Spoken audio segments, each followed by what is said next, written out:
नमस्कार। हम अध्ययन करेंगे चुनाव आयोग व चुनाव सुधार।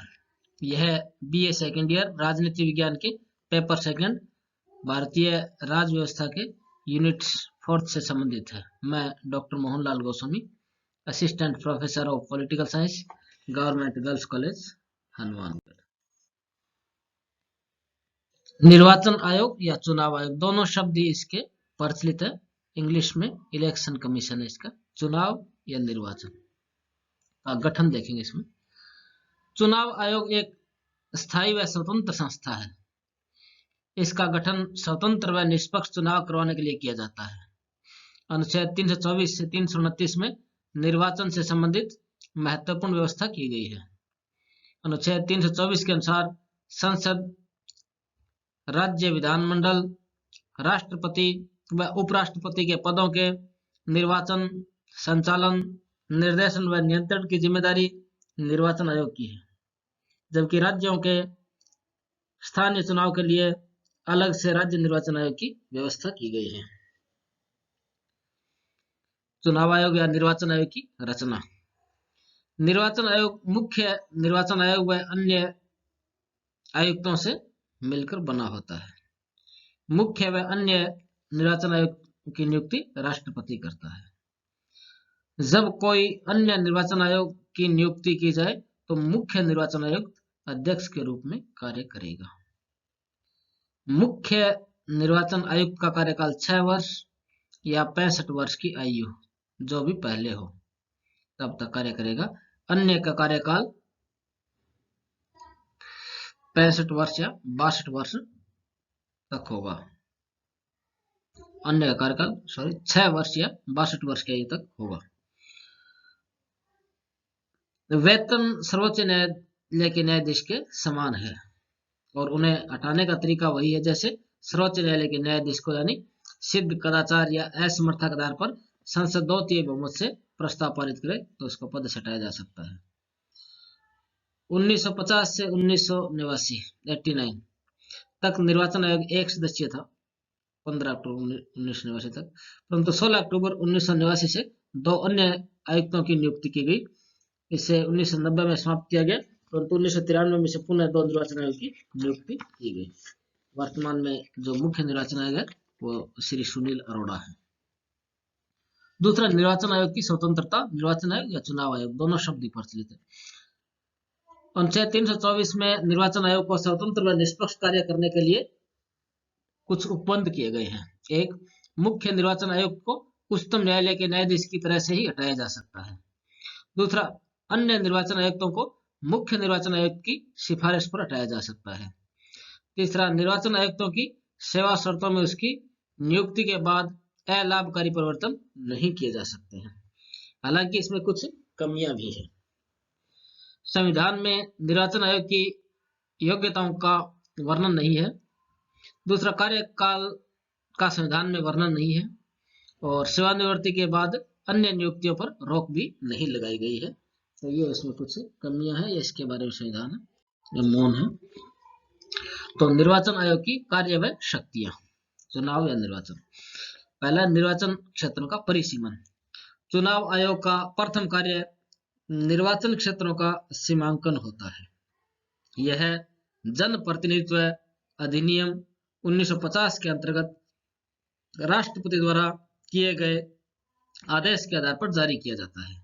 इसमें प्रावधान है कि प्रत्येक जनगणना के बाद परिसीमन किया जाए। दूसरा, मतदाता सूचियां तैयार करवाना। निर्वाचन आयोग द्वारा लोकसभा, विधानसभा के चुनाव से पहले मतदाता सूचियां तैयार करवाना व इसमें आवश्यक होने पर संशोधन करवाया जाता है। न्यूनतम 18 वर्ष के व्यक्ति को मतदान का अधिकार है। वर्तमान में आधार कार्ड को भी सूची में जोड़ा जा रहा है। तीसरा, राजनीतिक दलों को मान्यता व चिन्ह। चुनाव आयोग राजनीतिक दलों को राष्ट्रीय व क्षेत्रीय दल तथा अमान्यता प्राप्त पंजीकृत दल के रूप में मान्यता देता है। निर्वाचन आयोग इन राजनीतिक दलों को चुनाव चिन्ह व आवंटन विवाद की स्थिति में निपटारा भी करता है। चुनाव करवाना। निर्वाचन आयोग राष्ट्रपति, उपराष्ट्रपति, संसद व राज्य विधानसभाओं के चुनाव करवाता है। वह चुनाव के संबंध में केंद्रीय व राज्य सरकारों से परामर्श के बाद निर्णय लेता है। उसे चुनाव से संबंधित केंद्रीय व राज्य सरकार के कर्मचारियों को निर्देश देने का अधिकार है। फिर अर्धन्यायिक कार्य, इसमें दो कार्य महत्वपूर्ण है। अनुच्छेद 103 के तहत राष्ट्रपति आयोग से संसद सदस्यों की अयोग्यताओं के संबंध में परामर्श कर सकता है, और राज्यों के संबंध में राज्यपालों को अधिकार है, अनुच्छेद 192। अन्य कार्य देखें तो इनके चुनाव की तिथि, समय सारणी व नामांकन पत्रों की जांच करना। दूसरा, चुनाव के समय आचार संहिता लागू करना। तीसरा, चुनाव के लिए राजनीतिक दलों को टीवी रेडियो पर प्रचार की सुविधा देना। चौथा, मतदान संबंधी हिंसा, बूथ कब्जा, पुनर्निर्वाचन संबंधी निर्णय लेना।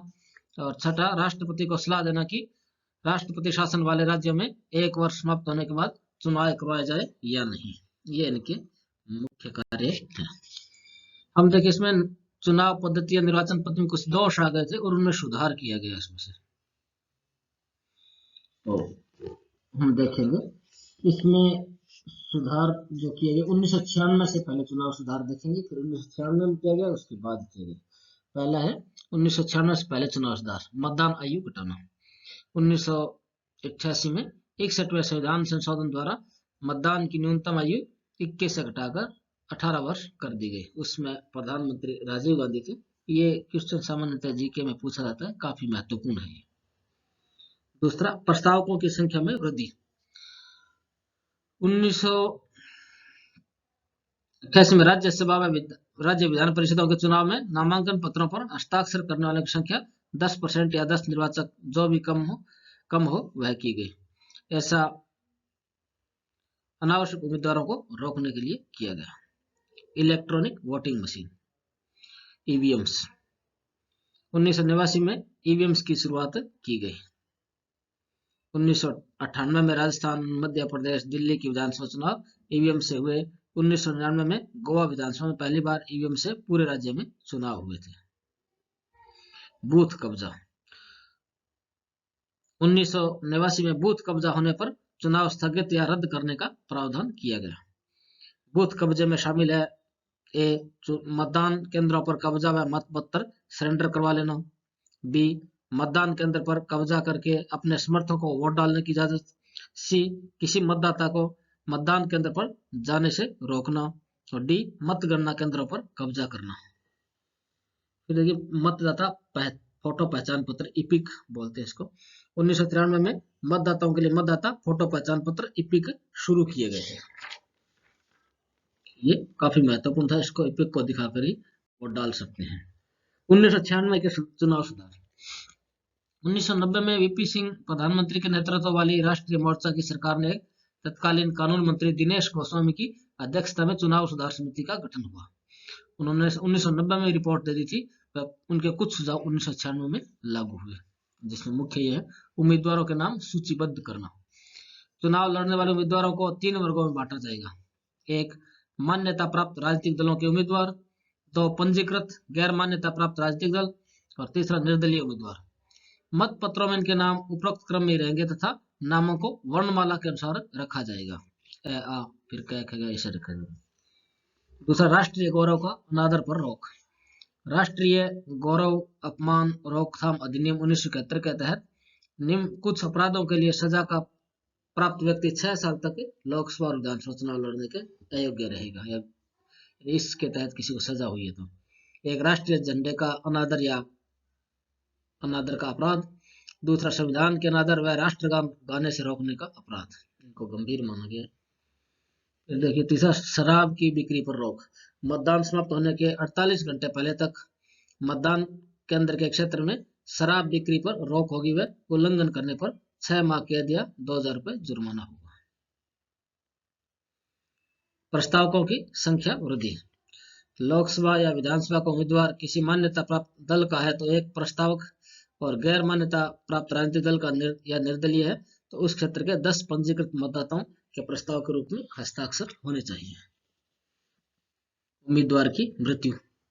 चुनाव लड़ रहे उम्मीदवार की मतदान से पूर्व मृत्यु होने पर चुनाव रद्द होता था, परंतु अब चुनाव रद्द नहीं होगा। हालांकि मान्यता प्राप्त राजनीतिक दलों को 7 दिनों के अंदर दूसरा उम्मीदवार देने का विकल्प है।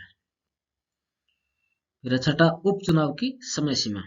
संसद या राज्य विधानमंडल की सीट रिक्त होने पर 3 माह में उपचुनाव का प्रावधान है, लेकिन यह 2 स्थितियों में लागू नहीं होता। ए, अगर कार्यकाल 1 वर्ष से कम है तो, और बी, चुनाव आयोग यह प्रमाणित कर दे कि निर्धारित अवधि में उपचुनाव कठिन है। फिर देखिए, मतदान के दिन अवकाश, 7वां पॉइंट है। पंजीकृत मतदाताओं को सवैतनिक अवकाश मिलेगा।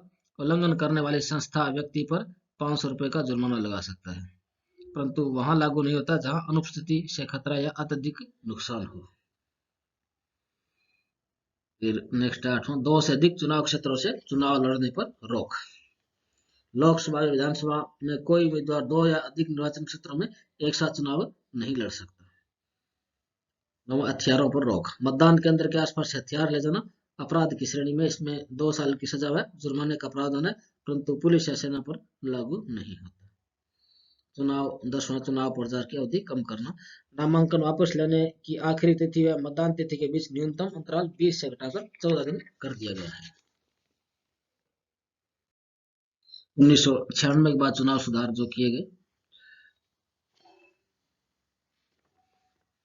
राष्ट्रपति व उपराष्ट्रपति चुनाव।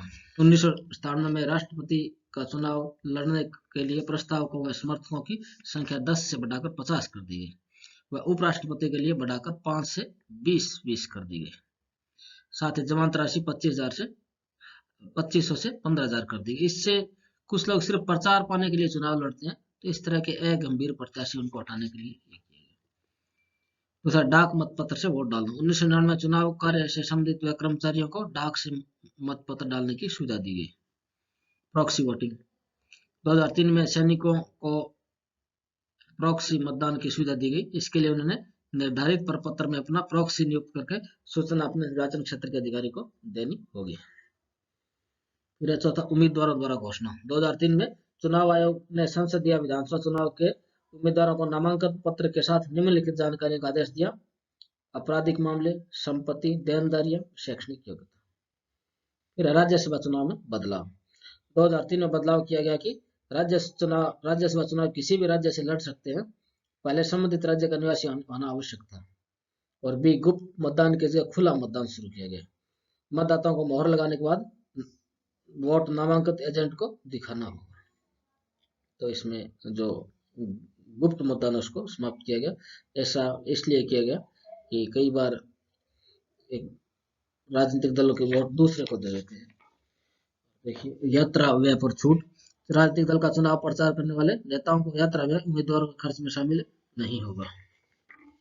साथ मीडिया पर समय आवंटन। 2003 के प्रावधान अनुसार चुनाव आयोग राजनीतिक दलों को मीडिया में समान रूप से समय आवंटित करेगा। चंदा लेने की स्वतंत्रता। 2000 से अधिक तक चंदे की जानकारी चुनाव आयोग को देनी होगी। साथ ही कंपनी को आयकर में छूट मिलेगी। ईवीएम में ब्रेल लिपि शुरू करना भी इसमें 2004 के आंध्र प्रदेश ईवीएम में ब्रेल लिपि फीचर डालने की शुरुआत वहां पर किया गया था। वहां पर एक महत्वपूर्ण किया गया। इसके बाद हम देखेंगे 2010 से लेकर अब तक चुनाव सुधार, यानी 2021 तक महत्वपूर्ण सुधार जो किए गए। पहले एग्जिट पोल प्रतिबंध। 2009 के प्रावधान के अनुसार एग्जिट पोल का अर्थ जनमत सर्वेक्षण है कि वोटरों को किसे वोट दिया है। यह चुनाव के दौरान उनके परिणाम प्रकाशित करने पर रोक है। चुनाव के बाद किया जा सकता है, क्योंकि उस दौरान मतदाता प्रभावित हो सकता है इस चीज से। दूसरा, जमानत राशि बढ़ोतरी। 2009 में लोकसभा चुनाव के लिए जमानत राशि 10,000 से बढ़ाकर 25,000, जबकि SC/ST के लिए 5 से 12,000 कर दी गई। इसी तरह विधानसभा के लिए 5 से 10,000 कर दी गई, और SC/ST उम्मीदवार के लिए 2,500 थी पहले, उसको 5,000 कर दी गई। फिर विदेशों में रहने वालों को वोट का अधिकार। 2010 में NRA को वोट का अधिकार दिया गया। इसके अनुसार भारत का नागरिक हो जिसका नाम मतदाता सूची में शामिल नहीं, दूसरे देश की नागरिकता नहीं ली है, और जो नौकरी अन्य कारणों से अन्य देश में है, वहां संसद या विधानसभा क्षेत्र को उसके पासपोर्ट में अंकित जहां भी है वहां की मतदाता सूची में नाम अंकित करवा सकता है। यानी पासपोर्ट में जो एड्रेस है वहां के लिए मतदाता सूची में नाम अंकित करवा सकता है। ऑनलाइन आवेदन, मतदाता सूची में नाम के लिए ऑनलाइन आवेदन किया जा सकता है। नोटा का विकल्प शुरू। 2013 से नोटा यानी उपयुक्त में से कोई नहीं, नन ऑफ द अबोव, यानी कई बार व्यक्ति चाहता है कि मैं किसी को भी पसंद नहीं करता जो उम्मीदवार है, तो ये उनके लिए सुविधा शुरू की गई है, विकल्प शुरू किया गया, और कोई भी पसंद नहीं किया तो इसको आप दबा सकते हैं, इसका प्रयोग कर सकते हैं। छठा है मतदाता निरीक्षण पेपर ऑडिट ट्रायल, वीवीपीएट। इसकी शुरुआत की गई, यह देख सकता है कि मतदाता उसी को प्राप्त हुआ है क्या जिसको उसने चुनाव में वोट दिया है। यह ईवीएम के साथ प्रिंटर जैसा होता है जो रसीद के रूप में मतदाता देख सकता है। इसका प्रथम उपयोग 2013 में नागालैंड विधानसभा क्षेत्र में किया गया। नागालैंड की विधानसभा क्षेत्र नोकोसेन है, वहां पर किया गया। तो इसमें कई बार ये होता है कि ईवीएम में हैक कर ली गई या हमारे वोट दूसरी जगह चला जाता है, तो इसमें प्रिंट आता है, उसको देख सकते हैं, परंतु हम निकाल कर साथ नहीं ले सकते, कुछ समय के लिए इसको देख सकते हैं, फिर वो वही जमा हो जाता है। चुनाव खर्च सीमा बढ़ी। 2014 में चुनाव खर्च सीमा बढ़ा दी। बड़े राज्यों के लोकसभा चुनाव में खर्च 40 से 70 लाख कर दी गई, जबकि विधानसभा में 5 से जबकि विधानसभा चुनाव के लिए खर्च 16 से 28 लाख कर दिए गए। छोटे व संघ शासित प्रदेशों के लिए 20 लाख कर दिए गए। फिर ईवीएम स्व मतपत्रों पर फोटो।